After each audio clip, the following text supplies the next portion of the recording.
कुछ हम ऐसा करें जीवन को दिव्य गुणों से भरे। आओ कुछ हम ऐसा करें जीवन को दिव्य गुणों से भरे। मीठे भाइयों और बहनों, देखो हम हर पल हर सेकंड कुछ ऐसा करें कि हमारे अंदर देवताई गुण भर जाए। आप देखते हैं कि देवी देवताओं को आज भी कितने प्यार से पूजते हैं, है ना।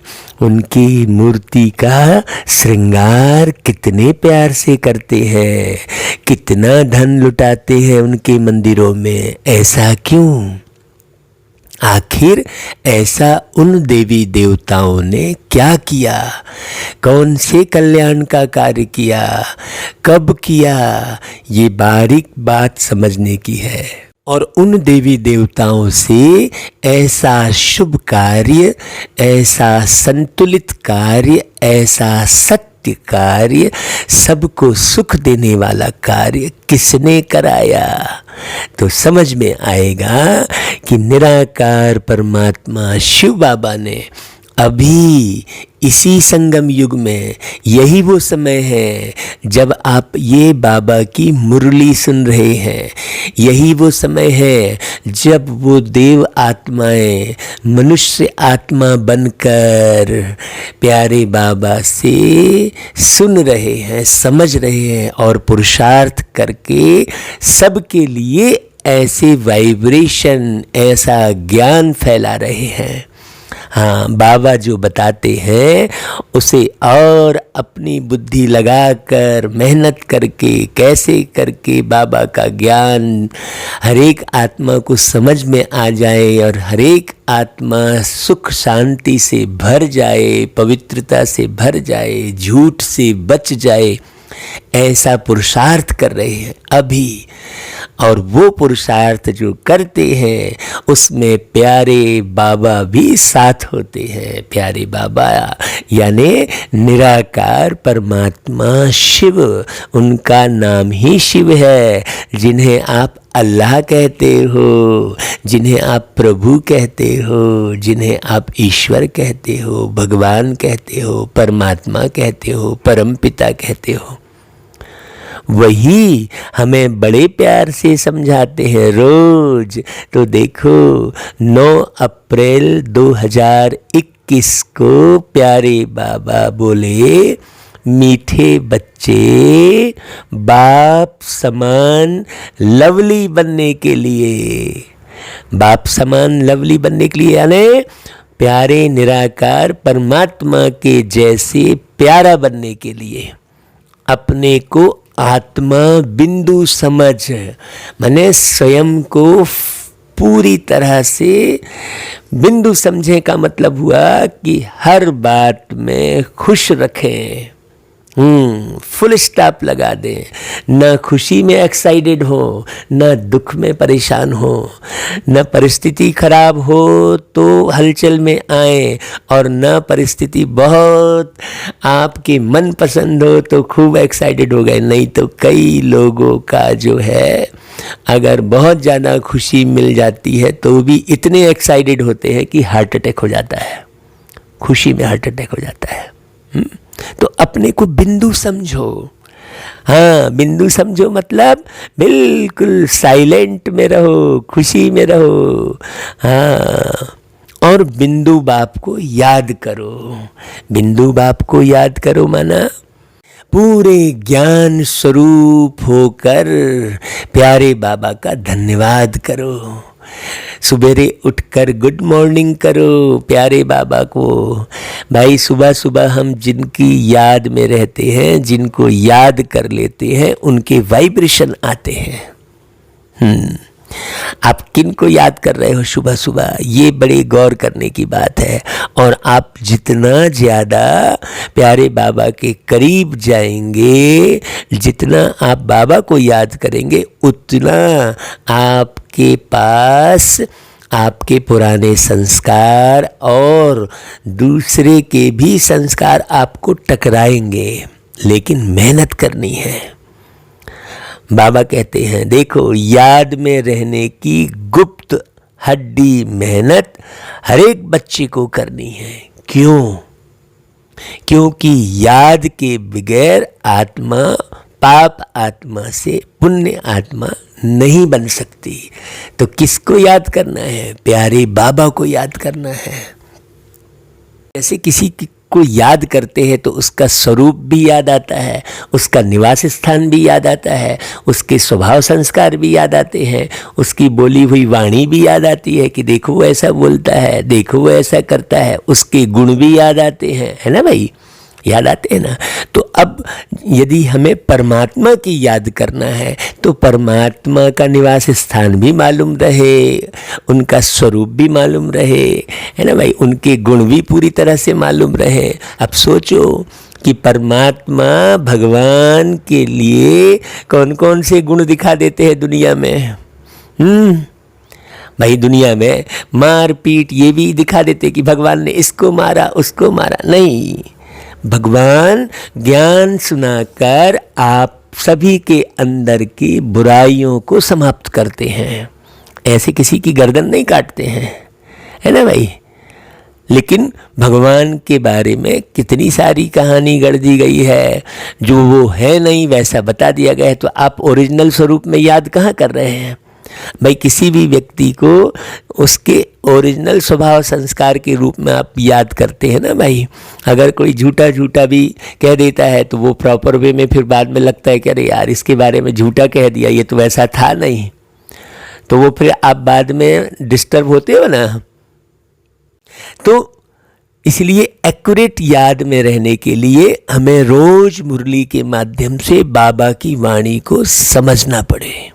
हाँ, तब हमारे अंदर बाबा की एक्यूरेट याद रहेगी। तो इसलिए मुरली को 4 बार 5 बार सुनना पड़े। क्यों? क्योंकि आप स्वयं को बिंदु तो समझ नहीं रहे हैं, स्वयं को भी समझना पड़े ना भाई। जैसे रामायण में लिखा है, खग जाने खग ही की भाषा, मतलब पंछी जो है पंछी की भाषा समझेगा। तो परमात्मा की भाषा, परमात्मा के स्वभाव, परमात्मा के संस्कार, परमात्मा का निवास स्थान समझने के लिए मुझे अपने को भी समझना पड़े, है ना। तो परमात्मा को समझने के लिए मुझे स्वयं को आत्मा समझना पड़े, बिंदु समझना पड़े।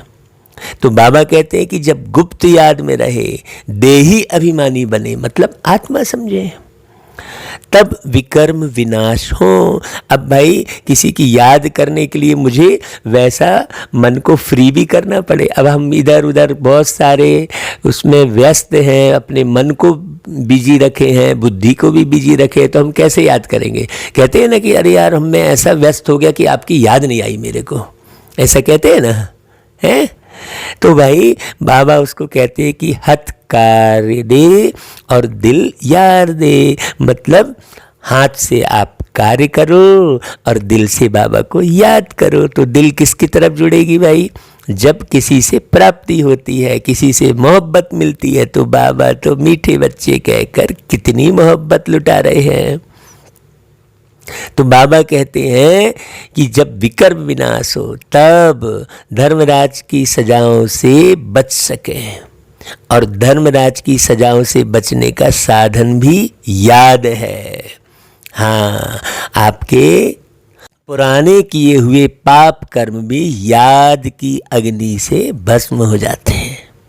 बाबा कहते हैं माया के तूफान याद में ही विघ्न डालते हैं। आप जितना बाबा को याद करोगे उतना ही क्या होगा? आप भगवान की तरफ बढ़ोगे, उतना ही शैतान भी आपके पीछे लगेगा। इसलिए याद की गुप्त मेहनत करो, अंदर अंदर बाबा की याद में रहो भाई।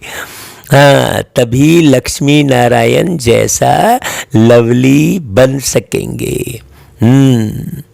भाई बाप समान पहले लवली बनो, फिर लक्ष्मी नारायण तो बन ही जाओगे भाई। लक्ष्मी नारायण भी कितने लवली है, कितने प्यारे हैं, कितने लोग उनकी पूजा करते हैं भाई, कितने ढेर मंदिर बने हैं ना भाई। तो जरूर वो बहुत प्यारे होंगे ना, उन्होंने वैसा पुरुषार्थ किया होगा ना, तो वैसे ही अभी प्यारे बनो। हाँ, फिर गीत है भाई, बाबा के लिए ये गीत बना है, ओम नमो शिवाय, ओम शांति। यह महिमा है सबके बाप की। हाँ, याद किया जाता है भगवान अर्थात बाप को।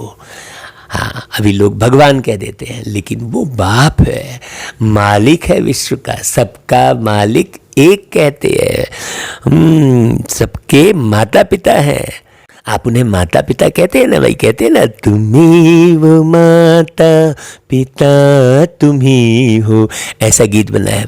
और फिर उसी को कहते हैं तुम्हें वो माता पिता तुम्हें वा, ऐसा कहते हैं ना। और फिर देखो, गॉड फादर भी कहा जाता है। हाँ, हम कहते हैं संस्कृत में तुम्हें व माता च पिता तुम्हें वा। फिर वो गीत बजा है हिंदी में, तुम ही हो माता पिता तुम ही हो। और फिर वो लोग कहते हैं गॉड फादर, सबका अर्थ तो एक ही हुआ ना भाई। उनको गॉड फादर कहेंगे, बाबा तो उनको हाँ भी कहते हैं, है ना, किनको, लौकिक बाप को। लेकिन लौकिक बाप जिसको कहते हैं वह भी फिर पारलौकिक बाप को याद करते हैं। आप जिसको लौकिक बाप कहते हो वो भी तो पारलौकिक बाप को याद करते हैं ना भाई। हाँ, तो वो सभी बापों के वो बाप हैं। वास्तव में याद करने वाली आत्मा है। मतलब तुम कौन हो? आत्मा हो, जो लौकिक बाप को भी याद करती है। भाई तुम आत्मा अपने लौकिक माँ बाप को भी याद करते हो, वह आत्मा अपने रूप को, ऑक्यूपेशन को नहीं जानती है ना भाई। तुम याद तो करते हो लौकिक माँ बाप को, लेकिन तुम जानते हो क्या कि तुम कौन हो? है? हाँ, बिल्कुल नहीं मालूम। खुद का परिचय नहीं है तो खुदा का कैसे परिचय होगा भाई। आत्मा अपने को ही नहीं जानती तो गॉड फादर को कैसे जानेगी भाई? सोचने की बात है। अपने लौकिक फादर को तो सब जानते हैं, उनसे वर्षा मिलता है, नहीं तो याद क्यों करें? भाई एक बच्चे का अधिकार हो जाता है ना लौकिक बाप की सारी प्रॉपर्टी पर, तो पारलौकिक बाप से जरूर वर्षा मिलता होगा। जब लौकिक बाप से सुख का वर्षा मिलता है ना भाई, घर मकान धंधा व्यापार सब लौकिक बाप का मिल जाता है। आप उनके घर में बच्चे बन जाते हो तो, और लौकिक बाप छोड़ के तुम्हारे भरोसे चला जाता है फिर वो, है ना भाई। एक दिन ऐसा आता है चला जाता है। लेकिन पारलौकिक बाप को कोई नहीं जानते कि उनसे क्या वर्षा मिलता है। हाँ भाई, बड़ी गहरी बात है।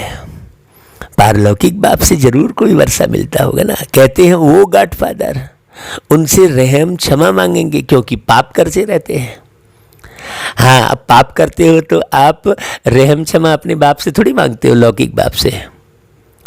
जब पाप करते हो तो रहम क्षमा मांगने आप मंदिर जाते हो, मस्जिद जाते हो, गुरुद्वारे जाते हो, गिरजाघर जाते हो ना भाई। वो गॉड फादर से क्षमा मांगेंगे। हाँ, यह भी ड्रामा में नूंद है, परंतु तुम आत्मा को यह जानना है, फिर परमात्मा को जानना, यह डिफिकल्ट सब्जेक्ट है। इजी ते इजी और डिफिकल्ट ते डिफिकल्ट, मतलब ये बड़ा सरल भी है और बड़ा कठिन भी है। भल कितना भी साइंस आदि सीखते हैं, जिससे मून तक चले जाते हैं, आप साइंस तो सीख रहे हो, तो भी इस नॉलेज के आगे वह तुच्छ है। क्योंकि भाई साइंस को भी बनाने वाला कौन, ये समझना पड़ेगा ना। वो एक आत्मा ही है ना जो आविष्कार कर रही है ना भाई। बड़ी गहरी बात है। अपने को और बाप को जानना बड़ा मुश्किल है। जो भी बच्चे अपने को ब्रह्मा कुमार कुमारी कहलाते हैं, वह भी अपने को आत्मा निश्चय करें। हाँ, नहीं, वो भी फेल हो जाते हैं, वो भी आत्मा निश्चय नहीं करते हैं। निश्चय बुद्धि विजयंती। हाँ, मैं आत्मा बिंदी हूँ, हमारा बाप भी बिंदी है, यह भूल जाते हैं। रोज पढ़ने वाले भी भूल जाते हैं। अब आप देखो, यह है डिफिकल्ट सब्जेक्ट। अपने को आत्मा भी भूल जाते तो बाप को याद करना भी भूल जाते। देही अभिमानी बनने का अभ्यास नहीं है सारा दिन। आत्मा बिंदी है, उनमें ही 84 जन्मों का पार्ट नूना हुआ है। जो मैं आत्मा भिन्न भिन्न शरीर ले पार्ट बजाती हूं, यह घड़ी घड़ी भूल जाता है। तो भय आता है कि अरे भाई, तो फिर बीमारी से भय आता है, तो किसी का कुछ जो है व्यक्ति से भय लगता है किसी को, यार यार ये मेरे को कुछ गड़बड़ ना कर दे। हाँ, तो धन लुट जाने का भय, कितने सारे भय। अब आप भाई भय में आकर छुपे बैठे हो, अब आपका घर ही गिर जाए तब क्या कर लोगे भाई? तो भयभीत क्यों होना? सरकमस्टांस को समझना, उसके अनुसार सावधानी रखना अलग बात हो गई। भाई वातावरण के हिसाब से सावधानी रखना अलग बात हो गई, लेकिन भयभीत होना अलग बात हो गई, घबराहट आ जाना अलग बात हो गई, है ना भाई? मुख्य बात यही समझने की है। आत्मा और परमात्मा को समझने के सिवाय बाकी नॉलेज तो सबकी बुद्धि में आ जाता है। हम 84 जन्म लेते हैं, सूर्यवंशी चंद्रवंशी बनते हैं, यह चक्र तो बहुत सहज है, समझ जाते हैं। परंतु सिर्फ चक्र को जानने से इतना फायदा नहीं है जितना अपने को आत्मा निश्चय कर बाप को याद करने में फायदा है। अब बाप को याद करने के लिए जमाने भर की कथा कहानी सुनने की भी आवश्यकता थोड़ी है। दुनिया भर की कथाओं का उदाहरण देने की भी जरूरत नहीं है। भाई मैं आत्मा स्टार हूँ, फिर बाप भी स्टार अति सूक्ष्म है, वह सद्गति दाता है, उनको याद करने से ही विकर्म विनाश होने हैं। इस तरीके से कोई भी निरंतर याद नहीं करते, देही अभिमानी नहीं बनते हैं। घड़ी घड़ी यह याद रहे कि मैं आत्मा हूं। बाप का फरमान है कि मुझे याद करो तो विकर्म विनाश होंगे। अब ढेर आप कहे पड़े हो महादेव और सरस्वती और ये, भाई ये तो केवल तुमने जो फैला रखा है, तो उसे समझाने के लिए बाबा उन शब्दों का उपयोग करते हैं। बाकी उसमें थोड़ी उस कहानी के स्वरूप को पकड़ के और फिर कुछ भी सुनाए पड़े हैं। मैं बिंदी हूं, यहां पार्टधारी आकर बना हूं, ये समझने की जरूरत है। अपने पार्ट को देखना है, जमाने भर के पार्ट को नहीं देखना है। ब्रह्मा जिनको कहा बाबा ने, वो अपने पार्ट देख रहे हैं, तुमको अपना पार्ट देखना है कि तुम कैसे पार्ट निभा रहे हो। जिनको बाबा ने सरस्वती मान लो कह दिया, क्योंकि तुम सरस्वती की मूर्ति लगा रखे हो स्कूलों में, तो इसलिए सरस्वती शब्द कहा। लेकिन जिस आत्मा को सरस्वती कहा वो अपना पार्ट देखेंगी, तुम अपना पार्ट देखो। ऐसे मिलाते काहे हो भाई इधर उधर? तुम देखो कि तुम्हारे अंदर में, देखो कि मेरे में 5 विकारों की कट चढ़ी हुई है, आयरन एज में है, बड़ी सूक्ष्म जांच करो। अब गोल्डन एज में जाना है, इसलिए बाप को बहुत प्यार से याद करना है। इस रीति बाप को याद करेंगे तब कट निकल जाएगी। भाई बाबा निराकार है, तो उसे निराकार रूप में ही याद करना पड़े, बिंदी रूप में, है ना भाई? अब वो कहाँ आया, ये हुआ वो हुआ, इस चक्कर में क्यों पड़ते हैं? भाई मुरली आपको सुनने मिल रही है तो बहुत, है ना भाई? कौन सुना रहा है, कहाँ से आ रही है मुरली? आप सीधे सीधे बाप को क्यों नहीं याद करते? तो बाबा कहते हैं जब अच्छी रीति बाप को याद करेंगे तब कट निकल जाएगी। यही है मेहनत। सर्विस की लवार तो बहुत मारते हैं। हाँ, आज यह सर्विस की बहुत प्रभावित हुए, परंतु भाई शिव बाबा समझते हैं आत्मा और परमात्मा के ज्ञान पर कुछ भी प्रभावित नहीं हुआ। हाँ, खूब बड़ा म्यूजियम देख लिया, बड़ी बड़ा सुंदर म्यूजियम बना है भाई। हाँ, बहुत अच्छी प्रदर्शनी, उसने बहुत अच्छे से समझाया, उसने बहुत अच्छा गीत सुनाया, और दुनिया भर में तो पढ़ जाते हैं, लेकिन आत्मा और परमात्मा को एक्यूरेट समझा क्या एक्यूरेट समझा पाए? हाँ, ये समझा पाए कि भारत हेवन और हेल कैसे बनता है, इस गहराई में उतर पाए? 84 जन्म कैसे लेते हैं, सतो रजो तमो में कैसे आते हैं? सिर्फ यह सुनकर प्रभावित होते हैं। परमात्मा निराकार है यह भी समझ जाते हैं, बाकी मैं आत्मा हूँ, मेरे में 84 जन्मों का पार्ट भरा हुआ है, बाप भी बिंदी है, उनमें सारा ज्ञान है, उनको याद करना है। यह बातें कोई भी समझते नहीं, मुख्य बात समझते नहीं। वर्ल्ड की हिस्ट्री ज्योग्राफी की नॉलेज बाप ही देते हैं। गवर्नमेंट भी चाहती है कि वर्ल्ड की हिस्ट्री ज्योग्राफी होनी चाहिए, यह तो उनसे भी सूक्ष्म बात है ना भाई। अब आप इस राजा की कहानी, उस राजा की कहानी खूब मिर्च मसाला लगा के खूब पिक्चर बना के सुना तो लेते हो, लेकिन वर्ल्ड की हिस्ट्री ज्योग्राफी कैसे घूमती है उसे आकर कौन समझाता है? इसको भी तो समझने की जरूरत है ना। यह बातें कोई भी समझते नहीं। हाँ, बाबा कहते हैं यह तो उनसे भी सूक्ष्म बातें हैं। आत्मा क्या है, उनमें कैसे 84 जन्मों का पार्ट है, वह भी अविनाशी है, यह याद करना, अपने को बिंदी समझना और बाप को याद करना, जिससे विकर्म विनाश हो। जब आप ऐसे लगे रहोगे तो आप कितने हल्के रहोगे। इस योग में कोई भी तत्पर नहीं रहते, इस याद में रहे तो बहुत लवली हो जाए। जैसे आप देखो, हमारी गुलजार दादी कितनी प्यारी, हमारी मीठी दादी प्रकाश मणि जी कितनी मीठी, कितनी प्यारी, जानकी दादी देखो, ब्रह्मा बाबा, बड़ी समझने की बात है। हाँ, या लक्ष्मी नारायण देखो कितने लवली हैं, है ना। और ये लवली कैसे बने, देखो उदाहरण दिया भाई। यहाँ के मनुष्य तो देखो कैसे हैं भाई, खुद भी कहते हैं मुझ निर्गुण हारे में कोई गुण नहीं, कहते हैं ना, हमारे में कोई गुण नहीं है। कहते हैं हम जैसे मलेच्छ हैं, आप स्वच्छ हैं, ऐसा कहते हैं ना भाई मनुष्य। जब अपने को आत्मा निश्चय कर बाप को याद करें तब सफलता मिले।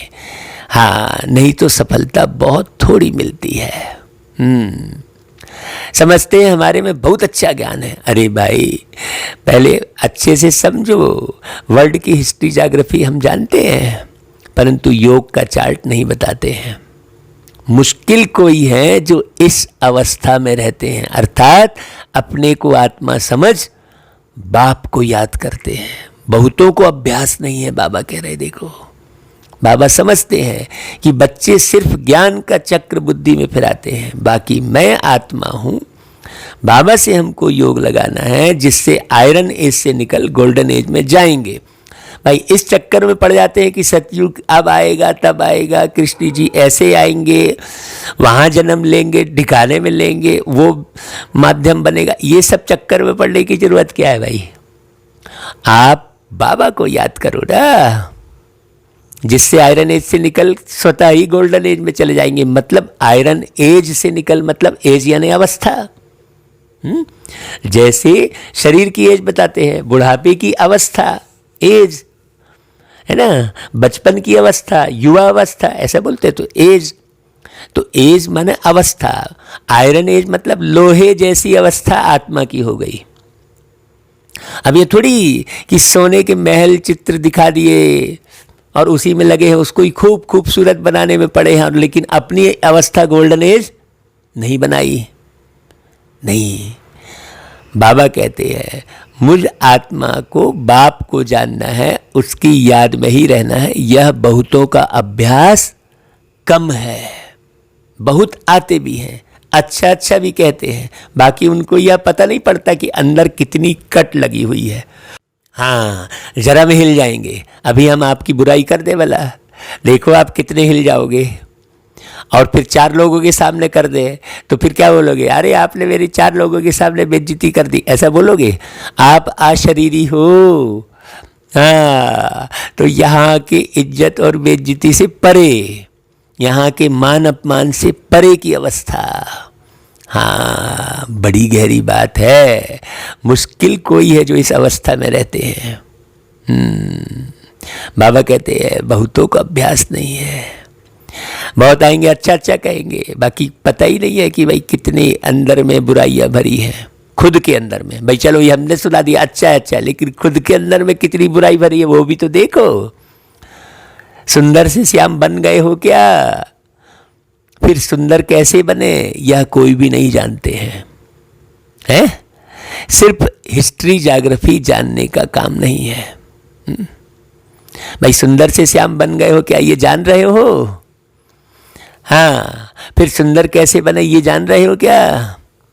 पावन कैसे बने? सजा ना खाने का उपाय है सिर्फ एक बाबा की एक्यूरेट याद में रहना। भाई जो जैसा होता है उसको उस स्वरूप में याद किया जाता है ना भाई। जिसके जैसे गुण होते हैं उसके वही गुण याद करने पड़ते हैं ना। अब बाबा भगवान के लिए चाहे जो कुछ भी दिखा दिया, बाबा कहते हैं योग ठीक नहीं होगा तो धर्मराज की सजाएं खाएंगे। यह बहुत बड़ी सब्जेक्ट है जिसको कोई उठा नहीं सकते। ज्ञान में अपने को मियाँ मिट्ठू समझ बैठते हैं, इसमें कोई शक नहीं, लेकिन मूल बात है योग की। आप जमाने भर का उदाहरण दिए पड़े हो, लेकिन आपका योग है कि नहीं पहले ये तो देखो, है ना भाई। बड़ी गहरी बात है।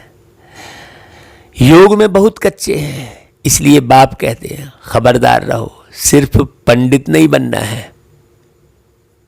मैं आत्मा हूं, मुझे बाप को याद करना है। बाप ने फरमान दिया है मन मना भव, अपने अंदर बाबा की याद आती रहे। देखना सवेरे उठते ही कैसे बाबा रियल रूप में याद आएगा। जैसे ही नींद खुलेगी सीधे परम धाम भागोगे आप। हाँ, यह है महामंत्र। अपने को स्टार समझ, बाप को भी स्टार समझो, फिर बाप को याद करो। बाप का कोई बड़ा रूप नहीं सामने आता है, तो देही अभिमानी बनने में ही मेहनत है। हाँ, बड़ी गहरी बात है। मन मना भाव सबसे ऊंचा मंत्र है। हाँ, है ना भाई। मन रथ कहते हैं। इस मन रूपी रथ में सवार होकर प्यारे बाबा को याद करो, है ना भाई। बाप का कोई बड़ा रूप नहीं है। विश्व के महाराजा महारानी एक बनते हैं जिनकी लाखों प्रजा बनती है। प्रजा तो बहुत है ना। हिस्ट्री ज्योग्राफी को जानना तो सहज है, परंतु जब अपने को आत्मा समझ बाप को याद करेंगे तब पावन बनेंगे। ऐसा थोड़ी कि ज्ञान ही ज्ञान हिस्ट्री ज्योग्राफी ही रिपीट कर रहे हैं, तो रामायण का उदाहरण दिए पड़े हैं तो गीता का उदाहरण दिए पड़े। चलो भाई, ज्ञान समझने के लिए आपने उदाहरण दे दिया, लेकिन ये तो समझो कि याद कैसे करना है। मैंने ड्रामे को याद कर लिए थोड़ी आप बाबा को याद किए, आप तो ड्रामे को याद किए। यह अभ्यास बड़ा डिफिकल्ट है। याद करने बैठेंगे तो बहुत तूफान विघ्न डालेंगे। कोई आधा घंटा भी एक रस हो बैठे बड़ा मुश्किल है। हाँ, घड़ी घड़ी भूल जाएंगे, फिर प्रकृति के सरकमस्टांस के बारे में सोचने लग जाएंगे, फिर हेल्थ के बारे में सोचने लग जाएंगे, फिर जो है दुनिया भर की निंदाचारी में पड़ जाएंगे। बाबा कहते हैं इसमें सच्ची सच्ची गुप्त मेहनत है याद में। चक्र का राज जानना सहज है, बाकी देही अभिमानी हो बाप को याद करना यह मुश्किल कोई समझते हैं और उस एक्ट में आते हैं। बाप की याद से ही तुम पावन बनेंगे। निरोगी काया बड़ी आयु मिलेगी। हाँ, अभी सबसे ज्यादा परेशान किस बात पे हो रहे हो? ये काया डिस्टर्ब कर रही है ना, बार बार रोग की चिंता हो रही है ना, बार बार मर जाने का भय लग रहा है ना। है लोगों को एक दो को आप मृत्यु से ही बचाते फिरे हो ना भाई। हाँ, किसी की जान बच जाए भाई, ऐसा कर लो, किसी की जान बच जाए, ऐसा करते रहते हो ना, उसी को महापुण्य समझते हो। तो बाबा की याद से सबकी आयु बढ़ेगी, ये महापुण्य है। एक दो को प्यारे बाबा की एक्यूरेट याद दिलाओ। ऐसा थोड़ी किसी भी रूप में याद करेंगे तो चलेगा। सिर्फ वर्ड की हिस्ट्री ज्योग्राफी समझाने से माला का दाना नहीं बन सकते। दाना बनेंगे याद से। यह मेहनत कोई से पहुंचती नहीं है। खुद भी समझते हैं कि हम याद में नहीं रहते। अच्छे अच्छे महारथी इस बात में ढीले हैं, बाबा स्पष्ट कह रहे हैं। इसलिए आप स्वयं को खूब बाबा के साथ जोड़ो और कहीं इधर उधर मत पड़ो। मुख्य बात समझाना आता ही नहीं है और अपने को महारथी भी समझ बैठे हैं। यह बात है भी मुश्किल। कल्प की आयु इन्होंने बड़ी कर दी है। तुम 5000 वर्ष सिद्ध करते हो, परंतु आत्मा परमात्मा का राज कुछ भी नहीं जानते हैं, याद ही नहीं करते हैं। इसलिए अवस्था डगमगाती रहती है। देह अभिमान बहुत है। देही अभिमानी बने तब माला का दाना बन सके।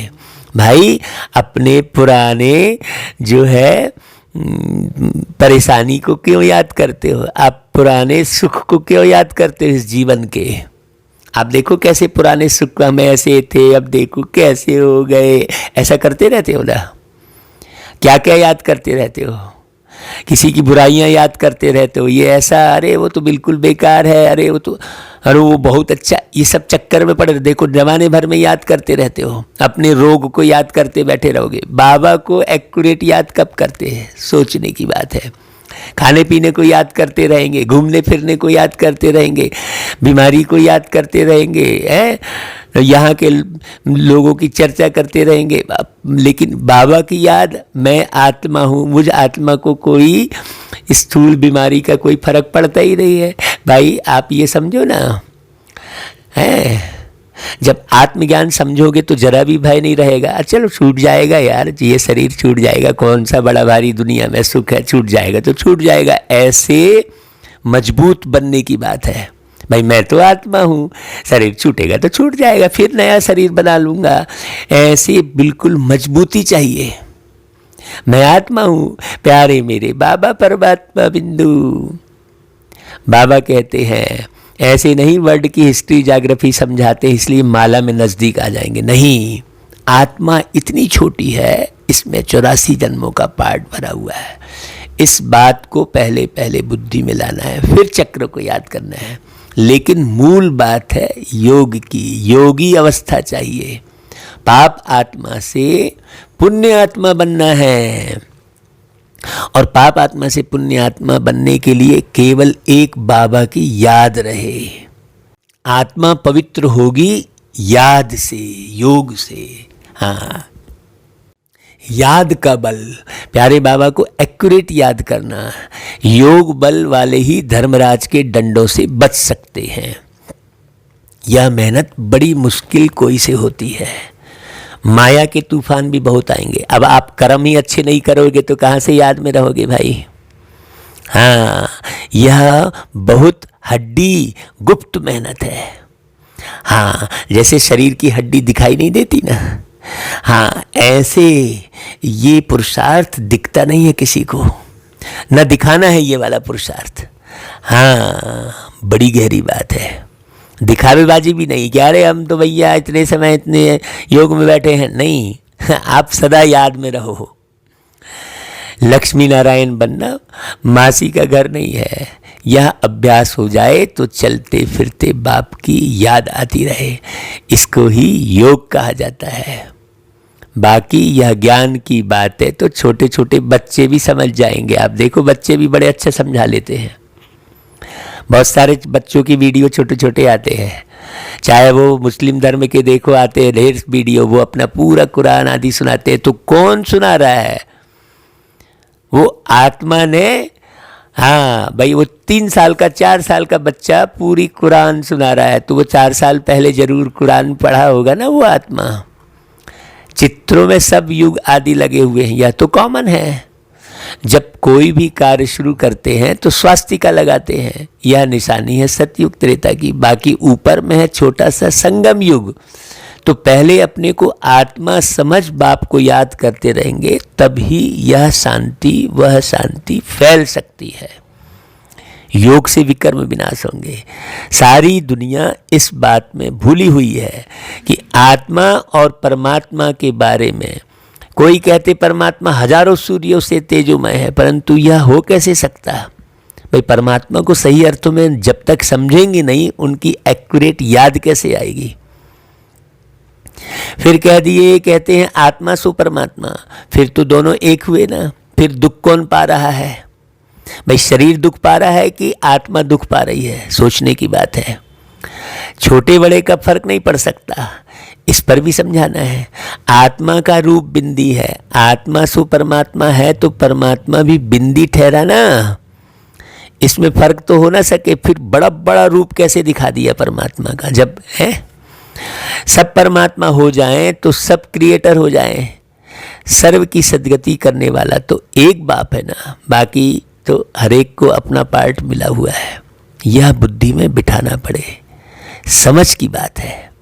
बाप कहते हैं मुझे याद करो तो कट निकल जाएगी। यह मेहनत है, इसमें जल्दी रुकते टिकते नहीं है लोग।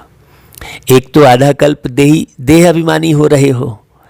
सतयुग में देही अभिमानी रहते भी बाप को तो नहीं जानते ना। तो सोचो, चारों युग में बाप को आप नहीं जानते तो ज्ञान को नहीं जानते। इस समय जो तुमको नॉलेज मिलती है वह नॉलेज गुम हो जाती है। वहाँ सिर्फ इतना जानते हैं कि आत्मा एक शरीर छोड़कर दूसरा लेते हैं, सतयुग से पार्ट बजाते हैं। इसमें फिक्र की क्या बात है? हर एक को अपना अपना पार्ट बजाना है। रोने से क्या होगा भाई? यह समझाया जाता है अगर कुछ समझें तो शांति आ जाए, खुद समझेंगे तो औरों को भी समझाएंगे। बुजुर्ग लोग समझाते भी हैं, रोने से क्या वापस थोड़ी ही आएंगे। भाई आप रो लो खूब, शरीर छोड़ आत्मा निकल गई, इसमें रोने की क्या बात है भाई? अज्ञान काल में भी ऐसे समझते हैं, परंतु वह यह थोड़ी ही जानते हैं कि आत्मा और परमात्मा क्या चीज है। आत्मा में खाद पड़ी है, उस बिंदी आत्मा में। वो तो समझते हैं आत्मा निर्लेप है। भाई कौन सी खाद पड़ी है? विषय विकारों की। तो यह बहुत महीन बात है। तो अपने अंदर के विषय विकारों को देखो, जांचो कितना है अभी। तो बाबा को याद करेंगे तो विषय विकार हटेंगे। बाबा जानते हैं बहुत बच्चे याद में रहते नहीं हैं। सिर्फ समझाने से क्या होगा? बहुत प्रभावित हुआ, परंतु इससे उसका कोई कल्याण थोड़ा ही हुआ।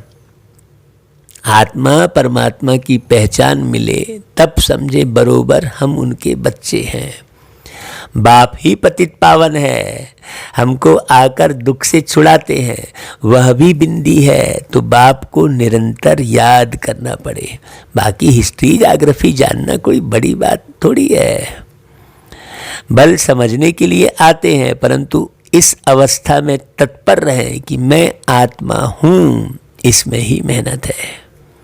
आत्मा परमात्मा की बात तो तुमको भी बाप ही आकर समझाते हैं। सृष्टि का चक्र तो सहज है, जितना हो सके उठते बैठते देही अभिमानी बनने की मेहनत करनी है। देही अभिमानी बहुत शांत रहते हैं, समझते हैं मुझे साइलेंस में जाना है। हाँ, निराकारी दुनिया में जाकर विराजमान होना है। हमारा पार्ट अभी पूरा हुआ। बाप का रूप छोटा बिंदी समझेंगे, वह कोई बड़ा लिंग नहीं है। बाबा बहुत छोटा है, वही नॉलेजफुल सर्व के सद्गति दाता है।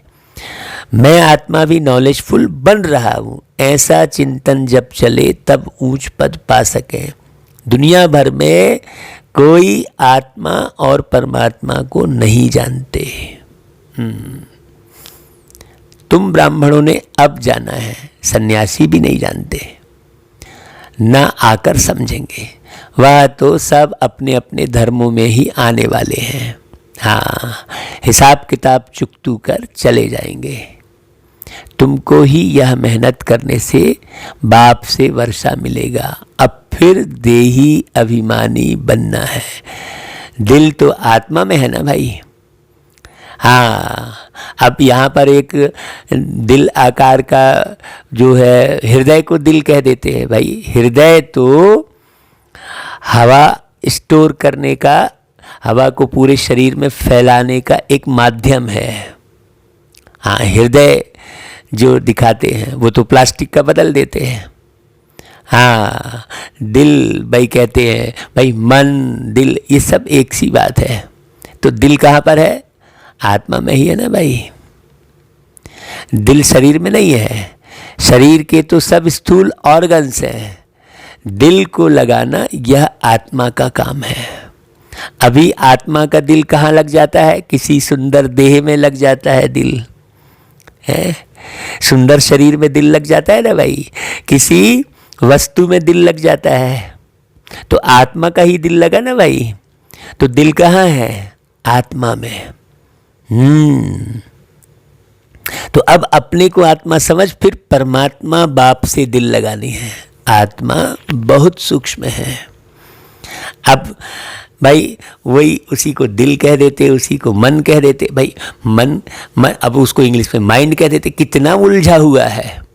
अब ब्रेन कह देते, अब उसका ब्रेन का भी एक अलग पूरी नस नाड़ी दिखाते हैं मस्तक के अंदर में, उसको ब्रेन कह देते हैं। सोचने की बात है।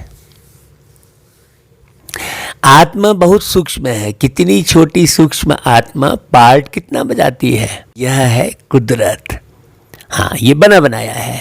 इतनी छोटी चीज में कितना विनाशी पार्ट भरा हुआ है, वह कभी मिटने वाला नहीं है भाई। उस छोटी चीज में भरा हुआ है, उसको हम से चिप में कितने गाने आ जाते हैं ये देखो। सूक्ष्म से सूक्ष्म चीज बहुत शक्तिशाली है, ये बताते हैं ना भाई। अणु बम, फिर अणु से भी छोटा परमाणु बम। छोटी चीज कितनी शक्तिशाली, देख तो रहे हैं ना। तो ऐसे ही आत्मा में अविनाशी पार्ट भरा है, बहुत सूक्ष्म है। तुम कोशिश करेंगे तो भी बड़ी चीज याद आ जाएगी। मैं आत्मा छोटा स्टार हूं तो बाप भी छोटा है। तुम बच्चों को पहले पहले मेहनत यह करनी है। इतनी छोटी सी आत्मा ही इस समय पतित बनी है। हाँ, अब एकदम छोटी सी छोटी चीज की बीमारी को कैसे ठीक करे? याद से। आत्मा को पावन बनाने का पहले पहले यह उपाय है। पढ़ाई पढ़नी है, बाकी खेलना कूदना तो अलग बात है भाई। हाँ, है ना भाई। खेलने का भी एक हुनर है। पढ़ाई से मर्तबा मिलता है, खेल कूद से मर्तबा नहीं मिलता है।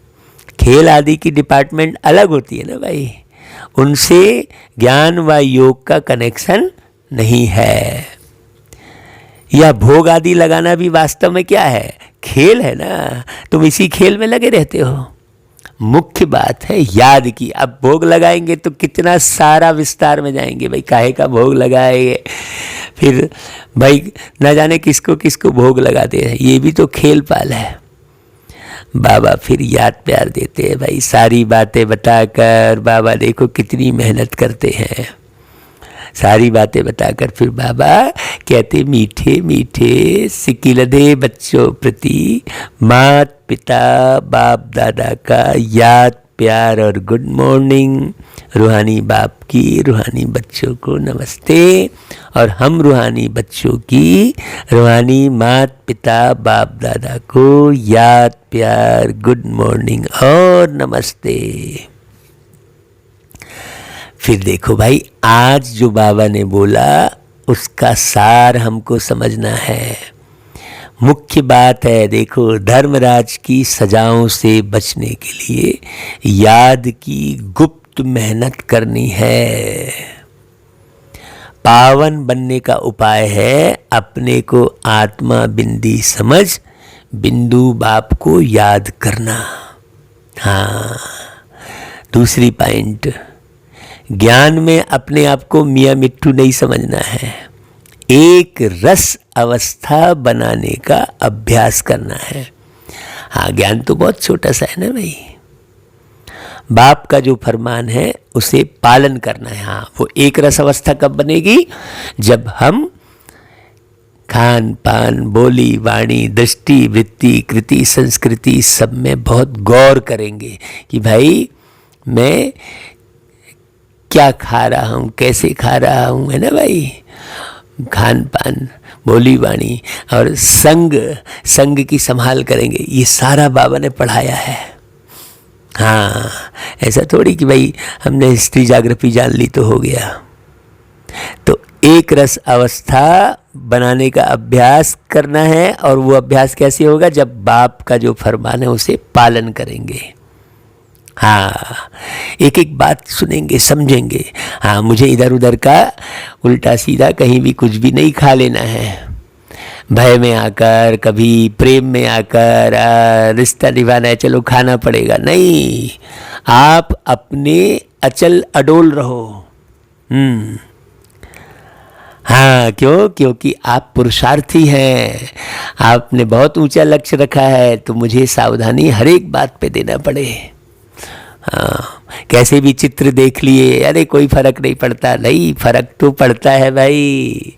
हाँ, कैसे भी चित्र नहीं देखना है, बचना है। वही कहा ना, दृष्टि वृत्ति, अपनी दृष्टि को बचा कर रखना है, अपनी वृत्ति को संभालना है। अच्छा भाई, वरदान, सच्चाई सफाई की धारणा द्वारा समीपता का अनुभव करने वाले संपूर्ण मूर्त भव।